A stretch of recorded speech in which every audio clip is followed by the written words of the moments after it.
What's the word, peoples? It's your boy John back at you with another reaction video. Today I got the death of the bizarre clout chase era, 2018 Instagram comedy, quote unquote comedy. Because a lot of it used to just be irritating. I give it to people like Boot Gang, Ha Ha Davis. There's a couple of other ones that I can't really think of right now, but some of them, they were funny. It was others that was just completely irritating and they were just getting pushed. Like, why are these people famous? For what? I don't get it, But let's go ahead and get straight into this video, the death of the bizarre clout chase era. Let's go. Mustard and cake! All the haters will say it's fake! The Instagram clout era, much simpler times. Boonk was stealing lobsters right out of the tank and destroying his local Dunkin' Donuts. Supreme Patty was squeezing lemons in his eyes and having a smoke break with Santa. Danielle Bergoli, Woah Vicky, and Lil Tay were the laughing stocks of the internet, yet somehow making full-time careers from it. Long neck, wide neck, holy god were, just doing what they do. It wasn't all a spectacle though. There were some gems in there. We had the Shiggy Show, Fatboy SSE, Reggie Baby, cool. and Kush Poppy, along with many others making genuine content that millions of people loved. On top of this, we had the emergence of SoundCloud rap, which was so deeply intertwined with social media viral culture that it was hard to tell the difference between an influencer and a rapper. However, whether it was genuine content creation or straight up clout chasing nonsense, the Instagram clout era is officially over. And with the Island Boys being here and gone within months, I don't think it will ever come back. I don't want to say that. Stay hydrated.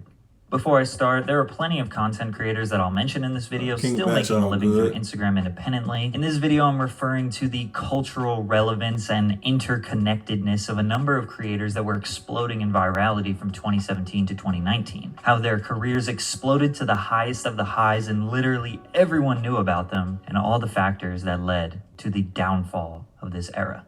YouTube has been the dominant video-based platform on the internet since 2008. However, when the app Vine exploded in popularity in 2013, we realized how big of a demand there was for short-form video content on social media. Unfortunately, behind the scenes, Vine was a train wreck of a company that created one good thing but refused to innovate. Instagram launched its 15-second video feature compared to Vine's 6-second videos, so creators had literally more than double the potential for content. Popular Viners like Lele Pons, Jake and Logan Paul, King Batch, and Jerry Perpdrank slowly drifted away from Vine and would focus more on YouTube and Instagram. By late 2016, Vine had nothing more it could offer to creators, and it was shut down. However, yeah, they did have a short run. Vine, they had a real short run. I remember 2013 when Vine first came out. And before you know it, it was just gone. Whoever, did their thing on there, they definitely capitalized quick, though, and moved on to other things. I guess that's what you got to do when, when that era is over. these Viners had a much different sense of humor than what we saw emerge in 2017. It was very PG-13. I don't really have good enough words to describe their humor, so you can see for yourself. Hey, let me see your phone for a second. Okay. Time's up. That's 1 second. That's not what I meant. That's what I meant. What? What we learned. Go. I gotta ask you something. What? Are you the same thing? A lot of it was relatable humor with a bit of a creative twist aimed at teenagers. The skits were usually filmed very well, with added sound effects and creative techniques, but the jokes... There were two other popular comedians emerging, The Shiggy Show and Fatboy SSE. These guys were not Viners. They actually both started out as artists. They were the next generation of comedy on Instagram. Their comedy was R-rated and aimed more at adults, kind of a notch up from the Viners. Shiggy and Fatboy usually had low-quality production, but were genuinely funnier. Plus, they had interests in sneakers, basketball, dancing, and really all things intertwined with hip-hop. Throughout the social media era, rappers have essentially been the gatekeepers of what's cool and status quo. That's trash. I was about to say. I don't like that. It's so bad. That's fire. So when the rappers wanted to be connected with the lit influencers on social media, they became extremely popular as well. Shiggy and Fat Boy pretty quickly had a lot of poppin' rappers following them on social media, and they became sort of the first tried and true Instagram comedians. Now we had the Viner PG-13 humor on one side with high quality skits, and the Instagram R-rated humor on the other side with low quality filming but better jokes, which was poppin' in the hip hop community. Whenever there is a bar set, someone is always going to push it. There became a demand for content that was a little more crass, a little more shocking and in your face. In 2017, we got exactly. Somebody was always choking up Fat Boy. What's his name? Queen Flips. He steady choking him up on Instagram. Every rip. That. The TV MA humor came with low quality videos and low quality humor, but they were basically willing to say and do anything for shock value. Boom, the year man, 2017 started off with the extreme virality of Danielle Bergoli's Catch Me Outside Dr. Phil episode. Stupid people have gotten famous plenty of times before her, but the whole reason she got popular was because she was an ungrateful, rude little girl who wanted to fight everyone, which was funny as hell. Instead of being embarrassed by the public bullying, she encouraged it, then built a massive following on social media, just continuing the same behavior displayed on Dr. Phil. A few months later, we had the extreme blow-up of the rapper Lil Pump. While making songs was his actual career, he became mostly known for his social media antics. He had a ridiculous image, terrible face tats, colored hair, obsessed with gaudy and expensive designer clothing. He would post videos of him doing drugs, destroying hotel rooms, starting unwarranted beefs, and basically anything that would get attention. We were entering the stage of not knowing the difference between a social media star and a rapper. In the summer of 2017, we saw the emergence of Supreme Patty and Boonk. Again, both of them started out as rappers. Patty was mostly doing skits that involved him consuming grass. Sorry for all the censorship that's about to take place. He lit up in public, with homeless people, with cops. Boonk, on the other hand, was quite literally just filming himself stealing. From fast food restaurants, sneaker stores, Best Buy, the whole time yelling "Boonk Gang." These two were constantly trying to outdo themselves to keep up with the viral high. Patty's stunts got crazier, and Boonk just kept raising the stakes with his theft, as well as just any ridiculous scenario that they could put on social media so that people would be like, what the fuck? In that same time frame, and people was watching it by the millions. Every video, he was doing millions of views. So you can't hate that. I mean, even the ones that's irritating out there, people want to watch. It just is what it is. You know? They was doing something right, even though they, was stupid. It's not hating. It's the truth. Had Whoa Vicky go viral for taking an ancestry test and claiming that she was 25% black. She went on a tirade identifying as a black woman despite her appearance as white and her mother being white. She just black. I don't like that color. Really? Yeah. Okay, she's black, so that sounds about right. All right, so because a lot of people, that seems to be one of the most contentious things about you is that people just refuse to believe that you're actually black. Well, Vicky was the first to be inspired by Danielle Bergoli and essentially copy her viral formula. Let the world just laugh at me. There was no comedy, no production value, just 100% look how ridiculous I am. And people were eating it up. Yep. This is a tutorial on how to be a gangster. First, you gotta get the look. And real niggas always keep a few bands on them. Danielle is now Bad Baby and dropped a song called Hi Bitch, which racked up 50 million views in 2 months because it was kind of good and we didn't want to admit it. Then she started consistently dropping music, generating millions of streams. Naturally, all the IG Clout demons followed her lead.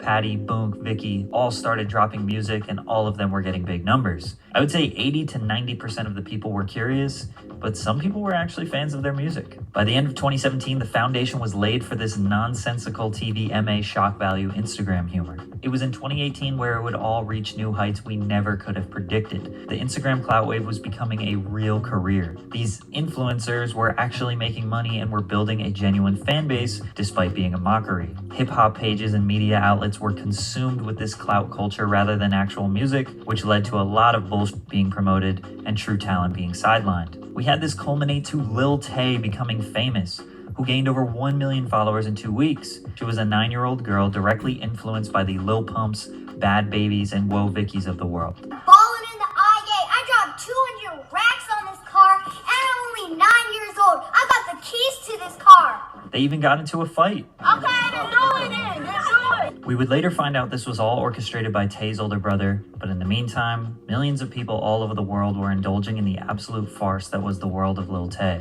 Supreme Patty was linking up with rappers and building genuine relationships. Lil Xan was exploding in popularity. Lil Pump was in his peak. 6ix9ine was in his peak. Every single rapper was covering their face with tattoos. Adam22's No Jumper YouTube channel was once a place for covering emerging talent, but became one of the biggest media outlets giving these people a platform. Mid-2018, these Instagram warriors were generating more interest and viewership than actual rappers. They were living the high life. Plus, they were all collaborating and working together. These collaborations were making them seem more famous and relevant than they were, which in turn was making them more famous and relevant. Who would have ever thought all you had to do was be as ridiculous as possible and you would be generating millions of fans? That's that song she was doing against Rice Gum when she was like extremely racist on that. Jesus Christ. A long way from 6-second Vine videos. Summer of 2018 would be the peak of this Instagram clout wave. According to Google Trends, basically all the people we talked about in this video peaked around May to July of 2018. Kind of crazy how that happened. Shiggy was collaborating with Drake, Fatboy was a household name amongst rappers, Patty was on Ridiculousness. At this point, he was a certified stuntman. Bad Baby dropped an album with features from Lil Yachty, Lil Baby, Ty Dolla $ign, and was doing a whole US tour. It seemed like this was our new reality. Instagram stars were the new pop. Hey, I gotta give it to the little girl though. She was doing her thing. I mean, she probably still is though, but she was hustling. Like she was working though. You gotta give it to her.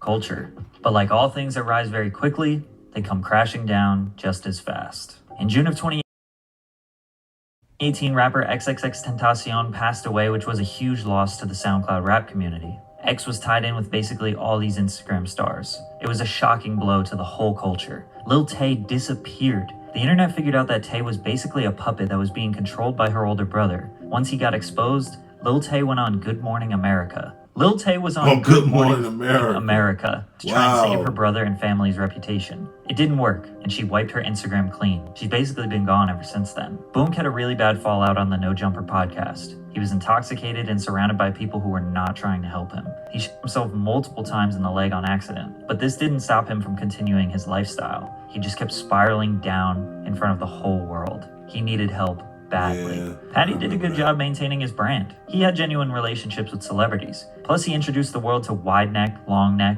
and Nick's face, which would continue this circus for a little while. I guess people with strange deformities were the next wave on Instagram. This is where things started to get a little weird even for the fans. The Neck brothers were brought up through Patty, Adam22, and their own Instagrams. If it isn't obvious, wide neck and long neck got popping because of their bodies. All of their content was them making fun of themselves, women fawning over them in an ironic way. It became a moral battle for the viewers. Am I happy this person is owning their genetic disadvantage and profiting off of it? Or am I just straight up making fun of them?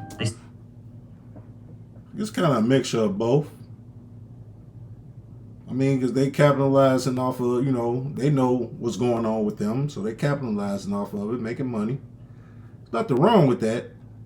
But on the flip side of that, it's like bro, you kind of embarrassing yourself. It's like people not laughing with you, they laughing at you type of thing. You know what I mean? But hey, it's America. Everything's a hustle. Dropping music, and it just started to feel like too much of a circus to entertain anymore. From this, we got the blow up of Holy God and Nick's Face, who both seemed to be more positive and personable people. Also, Woah Vicky teamed up with Shay D, and she seemed to be very genuine and pleasant. However, people were starting to get tired of the same old jokes, and the shock value was just getting lower and lower. In mid-2019, Boonk was at his lowest moment. He joined a gang seeking love, acceptance, and thinking his career would be saved by his affiliation status. He knew he wasn't a gang member and wanted out of the gang. The members didn't like this for obvious reasons, and he got his jaw destroyed by a punch with some brass knuckles. The result of this was him having his jaw wired shut for 6 weeks. This inspired him to do a full 180 with his life. He discovered his faith, put all his energy into his religion, dropped the name Boonk, and now goes by John Gabbana. He dedicates most of his life to positivity in music and on social media. Nobody helped him do this but himself. It's truly rare for us to see someone on social media hit rock bottom, then rise up in a positive way. In fact, John and Vicky are a couple now. I don't think there could be any two people more perfect for each other. So it's very sweet to see them turn their lives around. Vicky and Bad Baby were basically just influencers. Nobody was even making fun of them anymore because they had already exhausted the few interesting quirks that they had. Well, Bad Baby went viral again when she started tanning. But they built an audience of people who really like them now, despite all the bullshit. TikTok kept them both relevant. TikTok was quickly becoming the #1 platform for people to spend their time on. I'm not quite sure how these two managed to transition over there well, because all of the other influencers struggled. I think it's because TikTok users were like, oh no, not you again, I came over here to stay away from you. Or maybe IG people just didn't believe that TikTok would get more relevant than Instagram. 6ix9ine went to jail in 2019. Lil Pump didn't continue his hype and everyone was fed up with his antics. There was no more boot gangs stealing shit and causing chaos. The music industry was trying to push industry plant SoundCloud rappers like Baby Goth and Jumex who were so obviously behind the wave of face tats and colored hair. People were mad at Adam22 for even giving these people attention. Viewers realized that they had entertained these spectacles for too long and demanded that Adam cover serious artists again. Hip-hop fans and social media in general were so fed up. It was impossible to tell what was serious and what wasn't, so everyone had trust issues. Instagram comedy took the original spark created by Viners and brought it as low as they could go. I think really the true end of this whole wave was the pandemic. Now nobody was outside. These influencers weren't collabing. They weren't taking pics with celebrities or getting invited to music video shoots. Yes, there were more people than ever sitting on social media all day, but the only way you were going to capitalize on it is if you were genuinely interesting and different. Plus, with the protesting and basically the whole USA catching on fire after the death of George Floyd, nobody was willing to put up with antics and nonsense. So basically they didn't care to see Supreme Patty squeeze lemons in his eyes. Patty was also at his most depressed and unhealthy point, but he made a change. He started pursuing a healthy lifestyle, no more drugs, alcohol, or bad foods. He lost a ton of weight and was inspired by John Gabbana to go down the right path. Him and John actually had a boxing match in 2021 in hopes to make some money during the pandemic. These days, he's back to stunts and doing the same old stuff from 2017. Some people look at it as nostalgic, others look at it as him trying to recreate a moment that's never going to happen again. From 2020 and beyond, Drewski has been the only person to capitalize on superstardom in the Instagram comedy wave after its peak, and that's for one reason. He's genuinely hilarious. No gimmicks or bullshit, just genuinely good comedy. Mario Judah was able to pull some antics and gimmicks that got people's attention, but it didn't last very long and he disappeared after being viral for 3 months. Really, during the pandemic, we saw the Twitch streamer wave. People who were able to entertain for multiple hours on end, which we know none of these IG people could have done. Then recently, we just had the Island Boys, who were the 2021 version of this whole Instagram clout wave. The problem is, we've seen this before.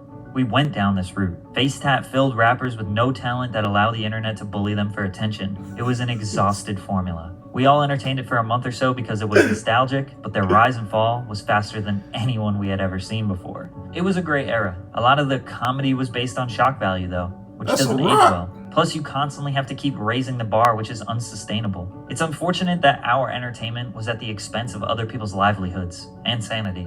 We are currently in a cultural reset. Due to the sheer amount of people that successfully or unsuccessfully attempted this clout attention grabbing nonsense, it just won't work again. What will the next wave be? I'm not so sure. Oh, man. Yeah, that was a very interesting era. I must say so myself. But like I say, this video, as far as me reacting to it, it's not to hate on none of them people. You know, that's their thing. That's what they want to do. But that's what they was doing. And if the ones that are still doing it, hey, I can't knock the hustle at all. You know, you got to get your money regardless of the fact. You know, people got to eat, people got to live. It is what it is. But like he said, what would be the next wave of things? I don't know. Maybe time will tell. You know, there's a lot of going on in the world right now. Maybe it probably would be a good thing to see something else like this again because everybody's so sensitive and uptight right nowadays. Everybody need a good laugh here and there, you know? So if it comes back, I wouldn't mind, personally. You know, as long as they ain't destroying themselves in the process. But this is a good video, though. Want me to do something else like this? Go ahead and leave it in the comments on the link. Like, comment, subscribe. And I'm going to holler at y'all later. Peace.